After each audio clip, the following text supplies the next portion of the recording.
നമ്മൾ ഈ നാട്ടിൽ ജീവിക്കുന്നതിനിടയിൽ നമ്മുടെ സുഹൃത്തുക്കൾ, ബന്ധുക്കൾ, സഹപ്രവർത്തകർ, നാട്ടുകാർ ഇങ്ങനെ പലരും നാട്ടിലേക്ക് തിരിച്ചുപോയി. അതൊരു റെഗുലർ പ്രോസസ്സാണ്. കുറേ ആളുകൾ ഇവിടെ പുതുതായിട്ട് വരുന്നു, അതേ സമയത്ത് പഴയ ആളുകൾ പോയിക്കൊണ്ടിരിക്കുന്നു. പെർമനൻ്റ് പ്രോസസ്സാണ്. ഇത്തരം നാട്ടിലേക്ക് തിരിച്ചു പോയ പലരും അവരിവിടെ ഉണ്ടാകുന്ന കാലത്ത് സസന്തോഷം നാട്ടിൽ ജീവിച്ചിരുന്നു. അങ്ങനെയുള്ളവർ നാട്ടിൽ ചെന്ന് ഏതാനും മാസം നിൽക്കുമ്പോഴേക്ക് അവർക്ക് ജീവിക്കാൻ സാധിക്കാത്തൊരവസ്ഥ വരുന്നു. അവർ പല സുഹൃത്തുക്കൾക്കും മെസ്സേജ് അയക്കുന്നു, എനിക്ക് തിരിച്ചു വരണം, നാട്ടിൽ നിൽക്കാൻ സാധ്യമല്ല.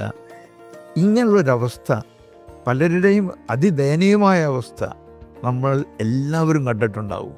ആ കണ്ടിട്ടുള്ള രൂപം നമ്മുടെ മനസ്സിൽ എപ്പോഴും ഉണ്ടാവണം. ആ മനസ്സിൽ ആ രൂപം ഉണ്ടായ അതിനോടൊപ്പം നമ്മൾ കരുതേണ്ടത്, ഒരു കാരണവശാലും എൻ്റെ ജീവിതത്തിൽ ഇങ്ങനൊരവസ്ഥ ഉണ്ടാവരുത് എന്ന ദൃഢനിശ്ചയം നമുക്കുണ്ടാവണം. അതുണ്ടെങ്കിൽ എല്ലാവർക്കും സമ്പാദിക്കാം. സമ്പാദ്യം എന്ന് പറഞ്ഞാൽ സാധാരണ ആളുകളോട് ഞാൻ ക്ലാസ്സിലേക്ക് ചോദിച്ചാലോട് ചിലവ് കഴിച്ച് ബാക്കി വരുന്നതാണെന്നാണ് ഉത്തരം. ഉടനെ ഞാൻ ചോദിക്കുക, നിങ്ങളിൽ എത്ര പേർക്ക് ചിലവ് കഴിച്ച് ബാക്കി വരുന്നുണ്ട് എന്ന് ചോദിച്ചാൽ ഉണ്ട് എന്ന് പറയും 100-ൽ 5 പേര് പോലും ഉണ്ടാവില്ല. ആർക്കും സാധിക്കുന്നില്ല. അപ്പോൾ സമ്പാദിക്കണമെങ്കിൽ നമ്മൾ തീരുമാനിക്കേണ്ടത്, എനിക്ക് വേണ്ടി ഞാൻ ചെയ്യുന്ന ആദ്യത്തെ ചിലവാണ് സമ്പാദ്യമെന്ന് തീരുമാനിക്കണം.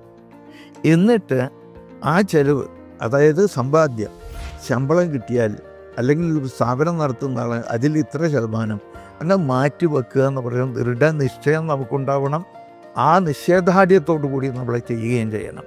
അത് മിനിമം 20% മാറ്റി വെക്കണം.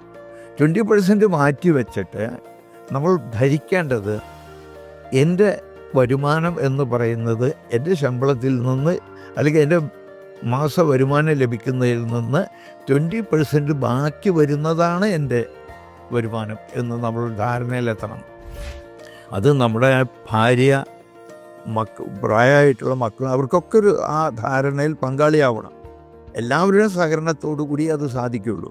നാട്ടിലുള്ള ഭാര്യയാണെങ്കിൽ അവർക്കും അറിഞ്ഞിരിക്കണം ഇങ്ങനൊരു കാര്യം ചെയ്യുന്നുണ്ട്, അതിന് ഞാനും സഹായിക്കേണ്ടതാണ് എന്ന് സ്വന്തം ഭാര്യയ്ക്കും അറിഞ്ഞിരിക്കണം.